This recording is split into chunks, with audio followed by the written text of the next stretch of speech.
வணக்கம். தலைப்புச் செய்திகள். புதுச்சேரி அரசு தொழிலாளர் நலத்துறையில் நிரந்தரமாக ஆணையர் இல்லாததால் தொழிலாளர் துறை முழுக்க முதலாளிகளுக்கு ஆதரவாக செயல்படுவதாக குற்றம் சாட்டி ஏஐடியூசி தொழிற்சங்கத்தினர் கண்டன ஆர்ப்பாட்டத்தில் ஈடுபட்டனர். புதுச்சேரி மாநிலத்தில் உள்ள ஏராளமான தொழிற்சாலைகள், சிறு குறு நிறுவனங்களில் பணியாற்றும் பல்லாயிரக்கணக்கான தொழிலாளர்களின் விவகாரங்களை நிர்வகித்து தீர்வு காண வேண்டிய புதுச்சேரி அரசு தொழிலாளர் நலத்துறையில் நிரந்தரமாக தொழிலாளர் நல ஆணையர் இல்லாமல் பொறுப்பு ஆணையரே இந்த துறையினை கூடுதலாக கவனித்து வருவதால், அவர் அலுவலகத்திற்கே வராததால் ஆயிரக்கணக்கான தொழிலாளர்களின் புகாருக்கு உரிய நடவடிக்கை எடுக்க முடியாமல் உள்ளதாக ஏஐடியூசி குற்றம் சாட்டியுள்ளது.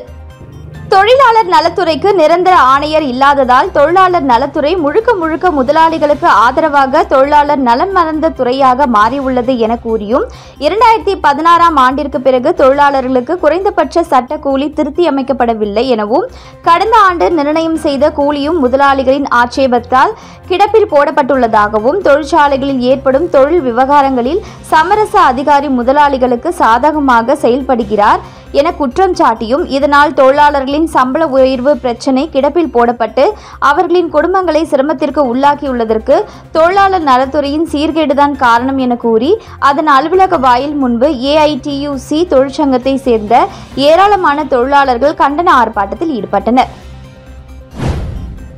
பாராளுமன்றத்தில் இந்து மக்களை அவமதித்து பேசிய ராகுல் காந்தியை கண்டித்து புதுச்சேரி பாஜக எம்எல்ஏ சட்டமன்ற வளாகத்தில் உண்ணாவிரத போராட்டத்தில் ஈடுபட்டதால் பரபரப்பு ஏற்பட்டது.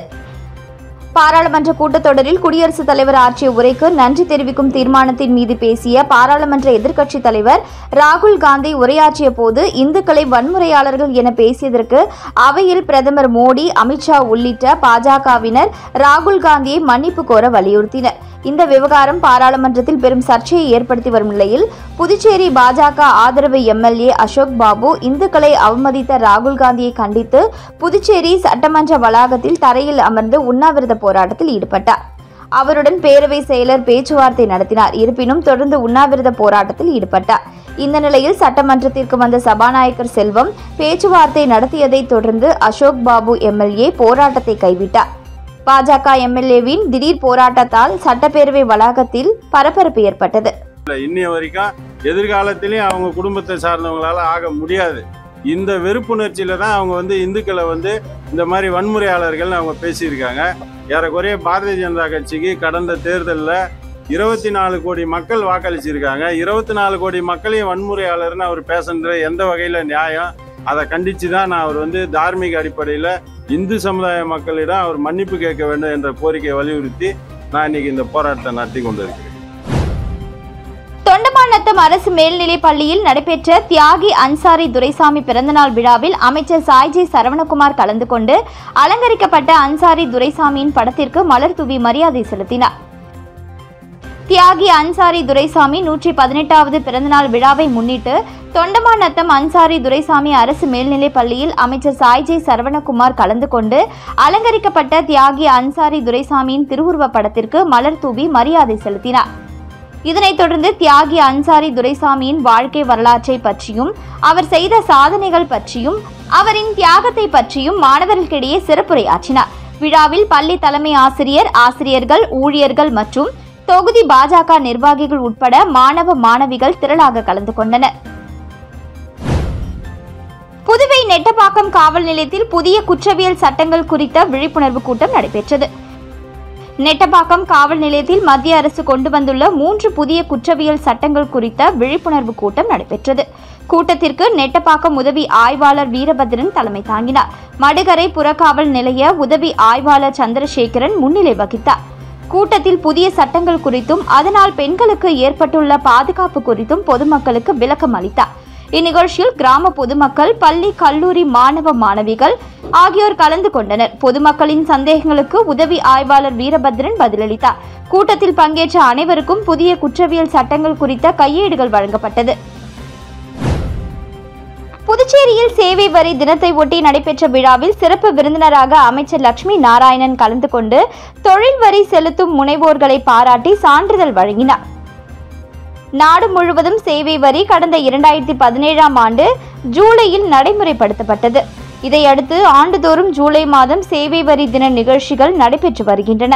நிகழாண்டுக்கான சேவை வரி தின நிகழ்ச்சி நேற்று ஜூலை 1ஆம் தேதி புதுச்சேரியில் உள்ள தனியார் விடுதியில் நடைபெற்றது. மத்திய சேவை வரியின் ஆணையர் பத்மஸ்ரீ தலைமையில் நடைபெற்ற நிகழ்ச்சியில் கூடுதல் ஆணையர் பிரசாந்த் குமார் கார்காலா முன்னிலை வகித்தார். விழாவில் சிறப்பு விருந்தினராக அமைச்சர் லட்சுமி நாராயணன் கலந்து கொண்டு சேவை வரி குறித்து சிறப்புரையாற்றினார். மேலும் சரியான முறையில் சேவை வரி கட்டும் தொழில் முனைவோர்களை பாராட்டி சான்றிதழை வழங்கினார். இந்நிகழ்ச்சியில் சேவை வரி மைய அதிகாரிகள், ஊழியர்கள் மற்றும் தொழில் முனைவோர்கள் திரளாக கலந்து கொண்டனர். காரைக்காலில் பழமை வாய்ந்த புனித அந்தோணியார் ஆலய ஆண்டு திருவிழா கொடியேற்றத்துடன் துவங்கியது. காரைக்கால் மாவட்டத்தின் மைய பகுதியான காமராஜர் சாலையில் அமைந்துள்ளது நூற்றாண்டுகள் பழமை வாய்ந்த புனித அந்தோணியார் ஆலயம். இவ்வாலயத்தின் ஆண்டு திருவிழா 10 தினங்கள் நடைபெறுவது வழக்கம்.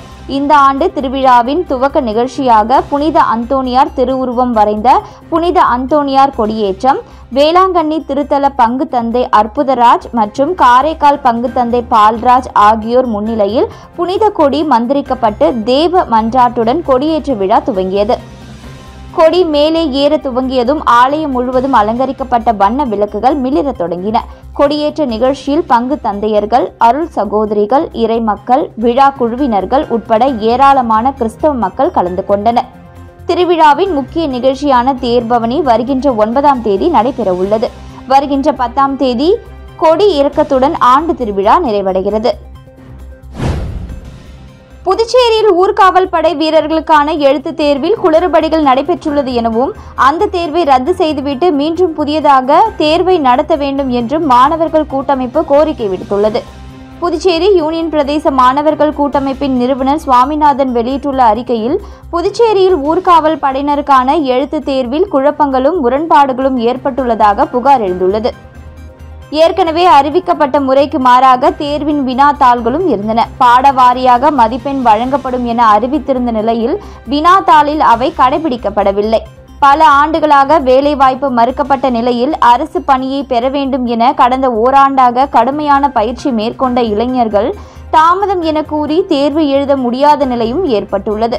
எனவே காவல்துறை தலைவர் மற்றும் தேர்வாணைய குழு தலைவர் ஆகியோர் நடந்து முடிந்த ஊர்காவல் படை தேர்வை ரத்து செய்து புதியதாக தேர்வை நடத்த வேண்டும் என குறிப்பிடப்பட்டுள்ளது. காரைக்காலில் புதிய 3 குற்றவியல் சட்டங்கள் குறித்து பொதுமக்களுக்கு போலீசார் விழிப்புணர்வு ஏற்படுத்தினர். மத்திய அரசு சார்பில் பாரதிய நகரி சுரக்ஷா சம்ஹிதா, பாரதிய நியாய சங்கீதா, பாரதிய சாட்சிய அதிநியம் ஆகிய 3 புதிய குற்றவியல் சட்டங்கள் நேற்று ஜூலை 1ஆம் தேதி நடைமுறைக்கு கொண்டு வரப்பட்டது. இந்த நிலையில் புதிய 3 குற்றவியல் சட்டங்கள் குறித்து புதுச்சேரி மாநிலம் காரைக்கால் மாவட்டத்தில் உள்ள நகர காவல் நிலையம், திருநள்ளாறு காவல் நிலையம், போக்குவரத்து காவல் நிலையம் உள்ளிட்ட பல்வேறு காவல் நிலையங்களில் பொதுமக்களுக்கு காரைக்கால் மாவட்ட முதுநிலை காவல் கண்காணிப்பாளர் மணிஷ் தலைமையில் போலீசார் விழிப்புணர்வு நிகழ்ச்சி நடைபெற்றது. இந்த நிகழ்ச்சியில் ஏராளமான பொதுமக்கள், காவல் கண்காணிப்பாளர்கள், காவல் நிலைய ஆய்வாளர்கள் உள்ளிட்ட ஏராளமான போலீசார் கலந்து கொண்டனர். காரைக்காலில் பிரசித்தி பெற்ற அருள்மிகு காரைக்கால் அம்மையார் மாங்கனி திருவிழாவை முன்னிட்டு அம்மையார் சந்தன காப்பு அலங்காரத்தில் காட்சியளித்தார். புதுச்சேரி மாநிலம் காரைக்காலில் அமைந்துள்ள பிரசித்தி பெற்ற அருள்மிகு காரைக்கால் அம்மையார் ஆலயத்தில் ஸ்ரீ காரைக்கால் அம்மையார் மாங்கனி திருவிழாவை ஒட்டி விநாயகர் மற்றும் அம்மையாருக்கு சிறப்பு அபிஷேகம் நடைபெற்றது. தொடர்ந்து சந்தன காப்பு அலங்காரத்தில் அம்மையார் பக்தர்களுக்கு அருள் பாலித்தார்.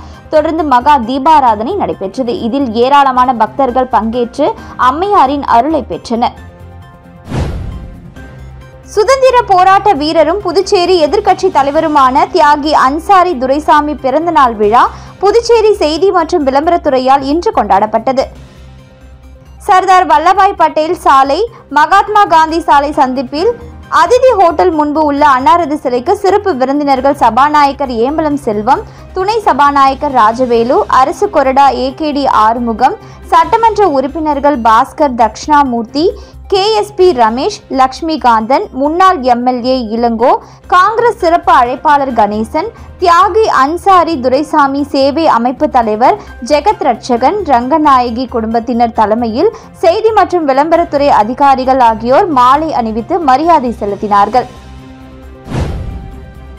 முதலியார்பேட்டை தொகுதி பாஜக பொறுப்பாளர் சத்யராஜ் பிறந்தநாளை முன்னிட்டு வன்னிய பெருமாள் கோவிலில் ஏழை எளிய மக்களுக்கு நலத்திட்ட உதவிகள் வழங்கும் விழா நடைபெற்றது. புதுச்சேரி முதலியார்பேட்டை சட்டமன்ற தொகுதி பாஜக தொகுதி பொறுப்பாளரும் முன்னாள் நகரமன்ற உறுப்பினருமான சத்யராஜ் பிறந்தநாளை முன்னிட்டு பொதுமக்களுக்கு நலத்திட்ட உதவிகள் வழங்கும் விழா வன்னிய பெருமாள் கோவிலில் நடைபெற்றது. இதில் பாஜக தொகுதி பொறுப்பாளர் சத்யராஜ் தலைமை தாங்கி பொதுமக்களுக்கு நலத்திட்ட உதவிகளை வழங்கினார். மேலும் சிறப்பு பூஜையும் நடைபெற்றது. இந்நிகழ்ச்சியில் மாநில மற்றும் மாவட்ட பாஜக நிர்வாகிகள் மற்றும் தொகுதி நிர்வாகிகள் உட்பட பகுதி மக்கள் திரளாக கலந்து கொண்டனர். வாதனூரில் குடிநீர் பற்றாக்குறையை போக்க புதிய போர்வெல் அமைக்கும் பணியை அமைச்சர் நமச்சிவாயம் துவக்கி வைத்தார். மண்ணாடிப்பட்டு சட்டமன்ற தொகுதிக்கு உட்பட்ட வாதனூர் கிராமத்தில் தற்போது நிலவி வரும் குடிநீர் பற்றாக்குறையை போக்க பொதுப்பணித்துறை மூலம் 10,40,000 ரூபாய் மதிப்பீட்டில் புதிய போர்வெல் அமைக்கும் பணிக்கான பூமி பூஜை நடைபெற்றது. இந்நிகழ்ச்சியில் தொகுதி சட்டமன்ற உறுப்பினரும் அமைச்சருமான நமச்சிவாயம் கலந்து கொண்டு விழாவிற்கு தலைமை தாங்கி போர்வெல் அமைக்கும் பணியை பூஜை செய்து துவக்கி வைத்தார். இதில் துறை அதிகாரிகள், தொகுதி பாஜக நிர்வாகிகள் உட்பட அப்பகுதி மக்கள் திரளாக கலந்து கொண்டனர். சென்டாக் அமைப்பின் ஒருங்கிணைப்பாளர் பாலாஜியை துணைநிலை ஆளுநர் CP ராதாகிருஷ்ணன் திடீரென மாற்றி உத்தரவிட்டுள்ளார். இளநிலை படிப்புக்கான முதலாண்டு சேர்க்கை நடைபெறும் சென்டாக் அமைப்பின் ஒருங்கிணைப்பாளராக ராஜீவ்காந்தி அரசு கலை மற்றும் அறிவியல் கல்லூரியின் உதவி பேராசிரியரான பாலாஜி நியமிக்கப்பட்டிருந்தார். இவர் மீது பல புகார்கள் எழுந்தன. இதுகுறித்து பேசிய துணைநிலை ஆளுநர் CP ராதாகிருஷ்ணன் சென்டாக் ஒருங்கிணைப்பாளர் விரைவில் மாற்றப்படுவார் என கூறியிருந்தார். அதன்படி பாலாஜி மாற்றப்பட்டு புதுச்சேரி கஸ்தூரிபா மகளிர் கல்லூரி முதல்வர் ஷெரி ஆன் ஜெராத்தினே சிவன் சென்டாக் ஒருங்கிணைப்பாளராக நியமிக்கப்பட்டுள்ளார். இந்த உத்தரவை துணைநிலை ஆளுநர் சார்பில் அரசு உயர் மற்றும் தொழில்நுட்ப கல்லூரி சார்பு செயலர் சௌமியா வெளியிட்டுள்ளார். இத்துடன் செய்திகள் நிறைவடைந்தன. வணக்கம்.